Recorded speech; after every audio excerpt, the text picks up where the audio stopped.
వాళ్ళు ఆ గట్టు వైపు ఉంటారా ఈ గట్టు వైపు ఉంటారా? హైదరాబాద్లోని సీమాంధ్రుల ఓట్లు ఎవరికి? టీడీపీకా వైసీపీకా? అసలు హైదరాబాద్ నుంచి ఊరెళ్ళి ఓటేస్తారా లేదా? మరి భాగ్యనగరంలో ఉన్న ఓటర్ల కోసం ఏపీలోని అభ్యర్థులు ఎలాంటి ఏర్పాట్లు చేయబోతున్నారు? వాళ్ళ ఓట్లేమో అక్కడున్నాయి, కానీ సీట్లేమో ఇక్కడున్నాయి. వాళ్ళెవరో చూద్దాం ఇవాల్టి సమరాంధ్రలో. ఏప్రిల్ 11న ఎన్నికలు జరగబోతున్నాయి. దానికి టైం కూడా దగ్గర పడిపోయింది. ఏపీలోనూ తెలంగాణలోనూ ఒకేసారి ఓటింగ్ జరగబోతోంది. మరి హైదరాబాద్లో ఉన్న ఏపీ ఓటర్ల చాయిస్ ఏంటి? రెండు రాష్ట్రాల్లోనూ ఓటున్న వాళ్ళు ఏ పార్టీకి జై కొడతారు? ఏపీకి వెళ్ళి ఓటేస్తారా, లేక తెలంగాణలోనే తమ హక్కు వినియోగించుకుంటారా? ఏపీకి వెళ్ళి ఓటేస్తే ఎవరికి ప్లస్ అవుతుంది, ఎవరికి మైనస్ అవుతుంది? ఓట్ల పండుగొస్తోంది. ఈ పండుగకు లక్షల మంది సొంతూళ్లకు వెళ్లబోతున్నారు. సొంతూళ్లోనే ఓటేయాలని చాలా మంది ఇప్పటికే టూర్ ప్లాన్ చేసుకున్నారు కూడా. రెండు రాష్ట్రాల్లోనూ ఒకేసారి పోలింగ్ జరగడంతో ఈసారి జనం ఎటువైపు ఉంటారన్న ఆసక్తి నెలకొంది. హైదరాబాద్లో ఉండే తెలంగాణలోని మిగిలిన జిల్లాల ఓటర్లలో ఎక్కువ మంది ఎలాగూ సొంతూళ్లకు వెళ్లి ఓటేసి వస్తారు. ఏపీ, తెలంగాణ రెండు చోట్ల ఓట్లు ఉన్నవారి చాయిస్ ఏంటన్నదే ఇప్పుడు చర్చ. మరోవైపు ఏపీలో మాత్రమే ఓటు ఉండి హైదరాబాద్తో పాటు తెలంగాణలోని ఇతర ప్రాంతాల్లో నివాసం ఉంటున్న ఆంధ్ర ఓటర్లందరూ సొంతూళ్లకు వెళ్లి ఓటేస్తారా లేదా అన్నది కూడా ఆసక్తిగానే మారింది. రెండు రాష్ట్రాల్లోనూ ఓటు హక్కు ఉన్నవారు లక్షల్లోనే ఉంటారన్న అంచనా ఉంది. ఇలాంటి వారు దాదాపు 20 లక్షల మందికి పైగా ఉన్నారని, అలాంటి వారి ఓట్లు తొలగించాలని ఎప్పటినుంచో డిమాండ్ చేస్తోంది ప్రతిపక్ష వైసీపీ.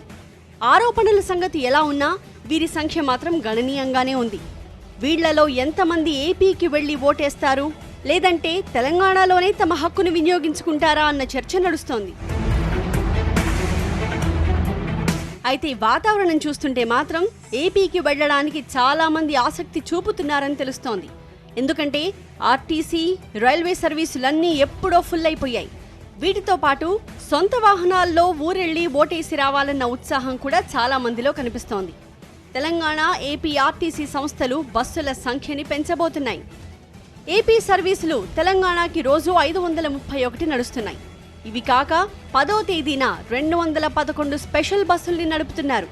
ఒక్క విజయవాడకే రోజు 125 బస్సులను తిప్పుతున్నారు. పోలింగ్ ముందు రోజు మరిన్ని సర్వీసులు పెట్టారు. కృష్ణా, గుంటూరు, ప్రకాశం, పశ్చిమ, తూర్పు గోదావరి జిల్లాలకు స్పెషల్ బస్సులు నడుపుతున్నారు. ఈ బస్సుల్లో ఛార్జీని 50% అధికంగా వసూలు చేస్తున్నారు. తెలంగాణ నుంచి ఏపీకి రోజు 400 సర్వీసులు నడుస్తున్నాయి. ప్రస్తుతానికైతే స్పెషల్ బస్సులు ఏమీ పెట్టలేదు. ఆ రోజు అవసరాన్ని బట్టి స్పెషల్ సర్వీసులు నడుపుతామంటున్నారు తెలంగాణ ఆర్టీసీ అధికారులు. సో ఇక్కడ తెలంగాణకు సరిపోయిన తర్వాత ఏంటంటే ఆంధ్ర ఏరియాకి ఏంటంటే మామూలు షెడ్యూల్ సర్వీస్ మీద ఏది క్యాన్సిల్ చేయకుండా అన్ని నడిపించడం. ఒకవేళ వీలైతే ఆంధ్రప్రదేశ్ ఆర్టీసీ వాళ్ళని కూడా రిక్వెస్ట్ చేసేసి కొన్ని బస్సులు, స్పెషల్ బస్సులు హైదరాబాద్ పంపించాల్సిందిగా వాళ్ళని కోరనమాట. ఇది అటు విజయవాడ సైడ్ వెళ్ళే వాళ్ళు ఉంటాయి అనమాట. ఇప్పటికే ఆర్టీసీ సర్వీసుల్లో సీట్లన్నీ ఫుల్ అయిపోయాయి. రైళ్లలో అయితే నెల రోజుల కిందటే వెయిటింగ్ లిస్ట్ మొదలైంది. 10వ తేదీ రాత్రే కాదు, 11వ తేదీ ఉదయం కూడా బయలుదేరి వెళ్లి ఓటేసే వాళ్లు ఉంటారు. దాంతో ఆ రోజు ఉదయం ప్రత్యేకంగా బస్సులు నడపాలని చూస్తున్నాయి రెండు రాష్ట్రాల ఆర్టీసీ సంస్థలు. ఇవి కాక ప్రైవేటు బస్సులు వేలల్లో ఉన్నాయి. ఇవి కూడా ఫుల్ అయిపోతున్నాయి. దీంతో హైదరాబాద్లో ఉన్న తమ నియోజకవర్గ ఓటర్ల కోసం పార్టీలు ప్రత్యేక ఏర్పాట్లు చేస్తున్నాయి. బస్సులు, కార్లు సిద్ధం చేస్తున్నాయి. ఇప్పటికే ఓటర్లకు మెసేజ్లు పంపి 10వ తేదీ రాత్రి, 11వ తేదీ ఉదయం వాహనాలను సిద్ధం చేసినట్టు సమాచారం ఇచ్చాయి. ఊళ్ల వారీగా బస్ సర్వీసులు నడపబోతున్నారు అభ్యర్థులు. అవసరమైతే ఒకే ఊరికి 2-3 బస్సులు పెట్టేలా ప్లాన్ చేస్తున్నారు. ఆ రకంగా కూడా వేలాది మంది ఏపీకి వెళ్లి ఓటు వేయబోతున్నారు. ఇప్పుడు ఏపీకి వెళ్లి ఓటు వేసే వారి చాయిస్ ఏంటన్న చర్చ నడుస్తోంది. ఇక్కడ టీడీపీ, వైసీపీ మధ్య గట్టి ఫైట్ నడుస్తోంది. తెలంగాణలో మాత్రం ఆ రెండు పార్టీలు పోటీ చేయడం లేదు. టీఆర్ఎస్, కాంగ్రెస్ మధ్య వార్ నడుస్తోంది. మొన్నటి అసెంబ్లీ ఎన్నికల్లో మెజారిటీ సీమాంధ్ర ఓట్లన్నీ కారుకే పడ్డాయి. ఇప్పుడు చాలా మంది హైదరాబాద్ నుంచి ఉభయ గోదావరి, కృష్ణా, గుంటూరు, ప్రకాశం, నెల్లూరు, కర్నూలు, కడప జిల్లాలకు వెళ్లడానికి సిద్ధమవుతున్నారు. మరి వారి ఓట్లు ఎవరికి ప్లస్ అవుతాయనే చర్చ నడుస్తోంది. ఏపీలో పోటీ ఎక్కువగా ఉన్న నేపథ్యంలో 500, 1000 ఓట్లు కూడా చాలా కీలకం. దీంతో ఆయా నియోజకవర్గాలకు వెళ్లి ఓటేయబోతున్న తెలంగాణలోని ఏపీ ఓటర్లు ఎవరి తలరాతని మార్చబోతున్నారోనన్న ఉత్కంఠత నెలకొంది. టఫ్ ఫైట్లో ఒక్క ఓటు కూడా కీలకమే. ఆ ఒక్క ఓటు అటు ఇటు అయినా ఫలితం మారిపోతుంది. ఇలాంటి సమయాల్లోనే అభ్యర్థులు చాలా జాగ్రత్తగా ఉండాలి. కానీ ఆ అభ్యర్థులు మాత్రం తమ ఓటును తమకే వేసుకునే పరిస్థితి లేదు. వాళ్లే కాదు, వారి కుటుంబ సభ్యులు, బంధువులు, స్నేహితులు కూడా వాళ్లకు ఓటేసే అవకాశం లేదు. ఎందుకంటే అభ్యర్థులు పోటీ చేస్తోంది ఒక చోట, వాళ్లకు ఓటు ఉన్నది మరో చోట. మరి వాళ్ళ గెలుపెలా? పశ్చిమ గోదావరి జిల్లాలో కొందరు అభ్యర్థులకు విచిత్ర పరిస్థితి ఎదురవుతోంది. ఈ జిల్లాలో పోటీ చేస్తున్న ప్రముఖుల్లో చాలా మందికి ఇక్కడ ఓటు లేదు. అదే ఇప్పుడు జిల్లాలో చర్చనీయాంశమైంది. కొవ్వూరులో పోటీ చేస్తున్న టీడీపీ అభ్యర్థి అనిత విశాఖ జిల్లా పాయకరావుపేట ఎమ్మెల్యేగా ఉన్నారు. అక్కడి నుంచి మారి పశ్చిమ గోదావరికి వచ్చారు. అనిత ఓటు మాత్రం పాయకరావుపేటలో ఉంది. దీంతో ఇప్పుడు ఆమె తన ఓటుని తనకు వేసుకునే పరిస్థితి లేదు. ఈవిడ కుటుంబం కూడా అనితకు ఓటేసే పరిస్థితి లేదు. అయితే తన ఓటెక్కడ ఉన్నా టీడీపీకే వేస్తానంటున్నారు అనిత. పాయకరావుపేట వెళ్లి ఓటేసి మళ్లీ కొవ్వూరు వస్తానని చెబుతున్నారు. తెలుగుదేశం పార్టీకి ఓటేస్తామండి. మేము ఎక్కడ వేసామనే కాదు, ఇక్కడ మేము గెలిచామా లేదా అన్నది కావాలి.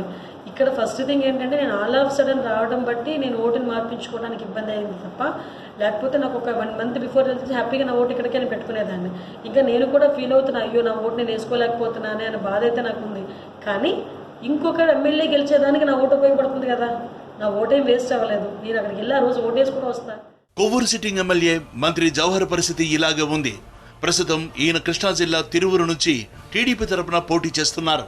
జవహర్ కూడా తన ఓటును తనకు వేసుకునే అవకాశం లేదు. ఆయన ఓటు, ఆయన కుటుంబ ఓట్లు కొవ్వూరులోనే ఉన్నాయి.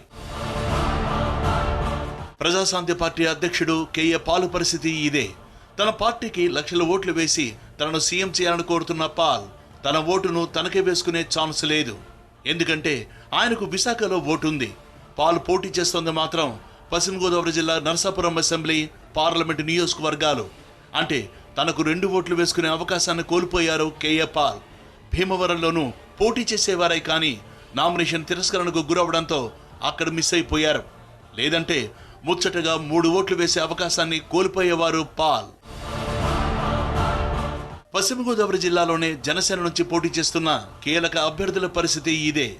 ఓటు మరో చోటు ఉంటే పోటీ ఈ జిల్లా నుంచి చేస్తున్నారు కొందరు నేతలు. ఇప్పుడు ఇలాంటి అభ్యర్థుల గెలుపు బాధ్యత నేతలు, కార్యకర్తలపైనే ఉంది. నియోజకవర్గాలకు కొత్త అయిన ఓటర్లను ఆకర్షించి మెజార్టీ ఓట్లు సాధించి గెలుస్తామనే ధీమాను వ్యక్తం చేస్తున్నారు అభ్యర్థులు. ఒకరు సీనియర్ మోస్ట్ ఎంపీ, ఇంకొకరు ఫస్ట్ టైం బరిలోకి వచ్చిన నేత. ఆ సీనియర్ నేతకు ఎంత అనుభవం ఉందో ఆ జూనియర్ నేతకు అంత వయసే ఉంది. కానీ ఆ సీనియర్నే ఢీ కొడతానంటున్నారు యంగ్స్టర్. ప్రజాసేవ చేయాలంటే యువతే రావాలని పిలుపునిస్తున్నారు ఆయన. అభివృద్ధి జరగాలంటే సీనియర్లే ఉండాలంటున్నారు ఆ ఎంపీ. మరి ఆ ఇద్దరిలో పై చేయి సాధించేదెవరు? గుంటూరు జిల్లా నరసరావుపేట అసెంబ్లీ నియోజకవర్గంలో డాక్టర్ల మధ్య ఫైట్ నడుస్తుంటే ఎంపీ స్థానంలో సీనియర్ వర్సెస్ జూనియర్ మధ్య ఓట్ల యుద్ధం నడుస్తోంది. Rayapati Sambasivarao senior most MP. Guntur నుంచే 4 సార్లు గెలిచారు. 2014లో నరసరావుపేట నుంచి విజయం సాధించారు.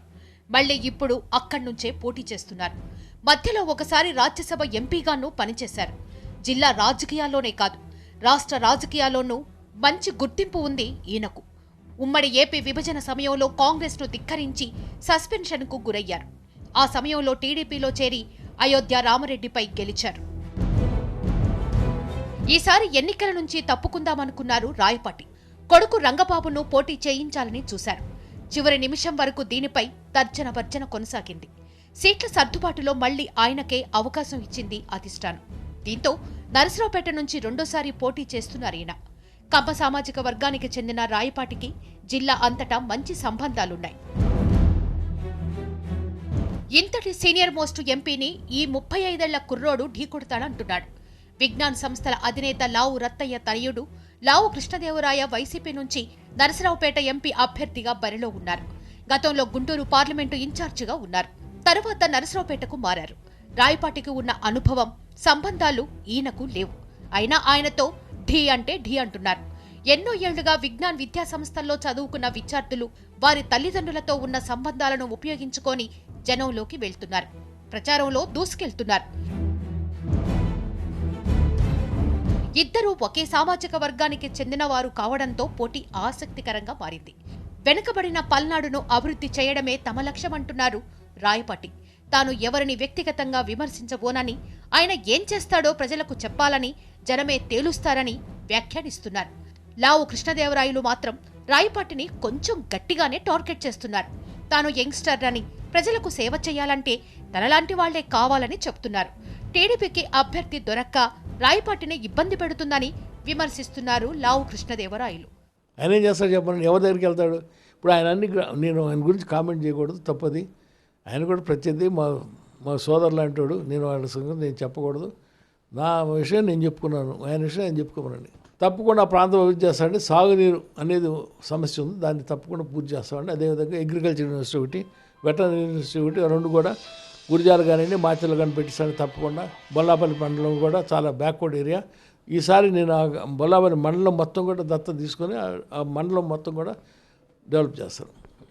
ఆయనకి 2014 మామూలుగా అయితే చివరి ఎలక్షన్ అవ్వవలసింది, కానీ 2014లో గెలిచారు. సాంబశివరావు గారు గెలిచిన తర్వాత 2019 దాకా 5 సంవత్సరాల పాటు ఆయన నరసరావుపేట రాని పరిస్థితి. మళ్ళీ నామినేషన్ చేయడానికి 2019లో వచ్చారు.